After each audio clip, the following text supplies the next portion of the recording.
இது தீபிகா அருணுடன் கதையோசை. சுப்பையா பிள்ளையின் காதல்கள். எழுதியவர் புதுமை பித்தன். வீரபாண்டியன் பட்டணத்து ஸ்ரீ சுப்பையா பிள்ளை ஜீவனோபாயத்திற்காக சென்னையை முற்றுகையிட்ட பொழுது சென்னைக்கு மின்சார ரயிலோ அல்லது மீனம்பாக்கம் விமான நிலையமோ ஏற்படவில்லை. மாம்பலம் என்ற சிமெண்ட் கட்டிட நாகரிகம் அந்த காலத்திலெல்லாம் சதுப்பு நிலமான ஏரியாக இருந்தது.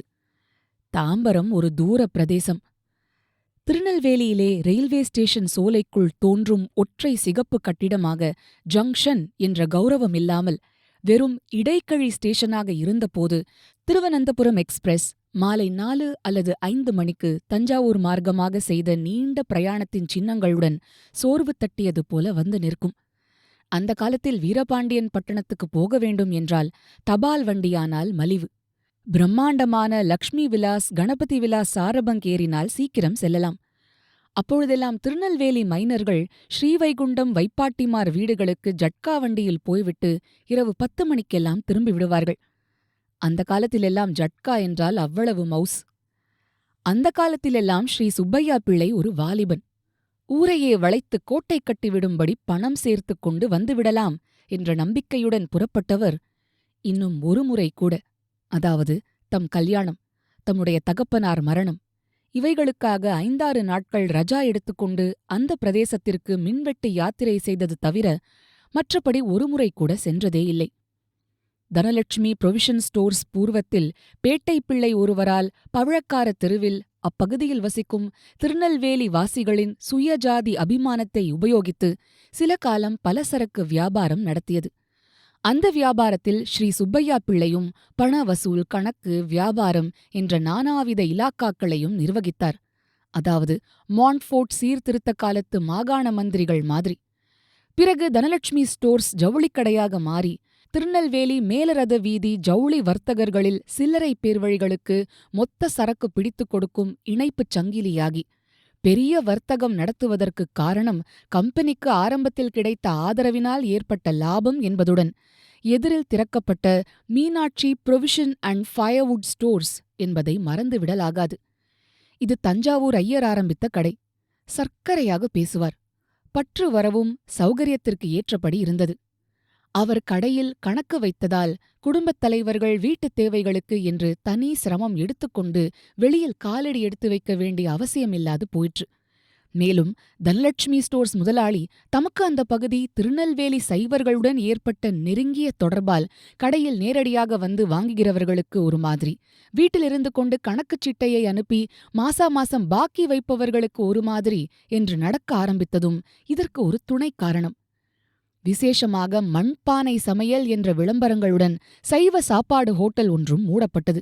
அதாவது தனலட்சுமி ஸ்டோர்ஸில் மொத்த வியாபாரம் நடத்திய ஹோட்டல் பிள்ளை ஊரோடு போய் சௌகரியமாக வாழ வேண்டும் என்ற நோக்கத்துடன் ரிட்டையராகிவிட்டார். சாத்தூர் டிவிஷனில் அவருடைய மகன் ரெவென்யூ இன்ஸ்பெக்டர் உத்தியோகம் பார்த்ததால் அவருக்கு ஹோட்டல் நடத்துவது அகௌரவமாக இருந்தது. நிலப்புலன்களை பார்க்கப் போவதாக சென்னைக்கு செலவு பெற்றுக்கொண்டார். இப்படியாக தனலட்சுமி ஸ்டோர்ஸ் ஜவுளிக்கடையாக மாறியது. இந்த மாறுதலால் ஸ்ரீ சுப்பையா பிள்ளைக்கு அந்தஸ்தும் உயர்ந்தது, சம்பளமும் உயர்ந்தது. திருநெல்வேலி கடைப்பிள்ளைகள் வரும்போதும் போகும்போதும் காட்டும் ஸ்ரத்தையால் உப வருமானமும் ஏற்பட்டது. உடை நாட்டு வேஷ்டியிலிருந்து மல் வேஷ்டியாயிற்று. பாங்கியில் பணமும் கொஞ்சம் சேர்ந்தது. அதனுடன் அவருடைய குடும்பமும் பெருகியது. குடும்ப பட்ஜெட்டில் வீட்டு வாடகை இனம்பெரும் வலுவாக இருந்தாலும் கொடுக்கும் பணத்திற்கு ஏற்ற வசதி அளிப்பதாக இல்லை. தேச விழிப்பின் முதல் அலையான ஒத்துழையாமை இயக்கம், பின்னர் அதன் பேரலையான உப்பு சத்தியாகிரகம் இவருடைய வாழ்விலோ மனப்போக்கிலோ மாறுதல் ஏற்படுத்தவில்லை. வீரபாண்டியன் பட்டணத்தின் ஒரு சிறு பகுதியாகவே அவர் சென்னையில் நடமாடினார். ஜீவனோபாயம், பிறகு சௌகரியப்பட்டால் பிறருக்கு உதவி, சமூகத் தொடர்புகளுக்கு பயந்து பணிதல் எல்லாம் சேர்ந்த உருவம் ஸ்ரீ சுப்பையா பிள்ளை. காலனா பத்திரிகைகள் காங்கிரசின் சக்தியை அவரிடம் கொண்டு வந்து காட்டவில்லை என்றால் பவழக்கார தெரு, திருநெல்வேலி மேற்கு ரத வீதி, அப்புறம் நினைவிலிருக்கும் வீரபாண்டியன் பட்டணம் என்ற 3 சட்டங்களுக்குள்ளாகவே அவருடைய மனப்பிரதிமை அடங்கிக் கிடந்தது என்று வற்புறுத்துவது அவசியமில்லை. மின்சார ரயில் வண்டி அவருடைய வாழ்வில் ஒரு பெரிய மாறுதலை ஏற்படுத்தியது. அவர் வேலை பார்த்த கடையின் பூர்வாசிரமத்தில் அவர் பற்று வரவு நடத்திய பெங்களூர் நாயுடு ஒரு முழு வாழ்விலும் சம்பாதித்த ஏமாற்றத்தின் சின்னங்களுடன் பழையபடி சொந்த ஊருக்குப் போய்விட விரும்பினார். அவருக்கு தாம்பரத்தில் ஒரு சின்ன வீடு இருந்தது. ஸ்ரீ சுப்பையா பிள்ளைக்கு அவருடைய வார்த்தைகள் மீது நம்பிக்கை இருந்தது. அதன் விளைவாக பிள்ளை அவர்களுக்கு தாம்பரம் பீச் யாத்திரை பிரதிதினமும் லைத்தது. ஊருக்கெல்லாம் மின்சாரம் வந்தாலும் அவருக்கு அந்த பழைய மண்ணெண்ணெய் விளக்குத்தான். குழாய் வந்தும் அவருக்கு தாம்புக்கயிறும் தவலையும்தான். பிள்ளை அவர்கள் இத்தனை காலம் வீட்டு வாடகைக்கு செலவு செய்தது இப்பொழுது தனக்கும் தன் மூத்த பையனுக்கும். அவன் படிக்கிறான். ரெயில் பாஸுக்கு செலவாயிற்று. விடியற்காலம் கிணற்றுத் தண்ணீர் ஸ்நானம். பழையது. கையில் பழையது மூட்டை. பாஸ். வெள்ளி விபூதி சம்புடத்தில் உள்ள 2 சில்லறை. இந்த சம்பிரமங்களுடன் பவழக்கார தெருவை நோக்கி புறப்படுவார். இரவு கடைசி வண்டியில் காலி தூக்குச்சட்டி, பாஸ், வெள்ளி விபூதிச் சம்புடத்தில் உள்ள 2 சில்லறை, பசி, கவலை இவற்றுடன் தாம்பரத்திற்கு திரும்புவார். பெண்ணுக்கு கல்யாணம் காலாகாலத்தில் செய்ய வேணும். மூத்தவனுக்கு பரீட்சைக்கு பணம் கட்ட வேணும். தோற்றுப்போய் வீட்டோடு இருக்கும் சின்னவனை ஏதாவது ஒரு தொழிலில் இழுத்துவிட வேணும். நாளைக்கு பால்காரனுக்கு தவணை சொல்லாமல் பணம் ஏதோ கொஞ்சம் கூட குறையவாவது கொடுக்க வேணும். பிள்ளை அவர்கள் அனுட்டானாதிகள் முடித்துக்கொண்டு சாப்பிட்டு முடித்து முருகா என்று கொட்டாவி விட்டபடி திண்ணையில் சரிவதற்கு முன் மணி 12 இப்படியே தினந்தோறும்.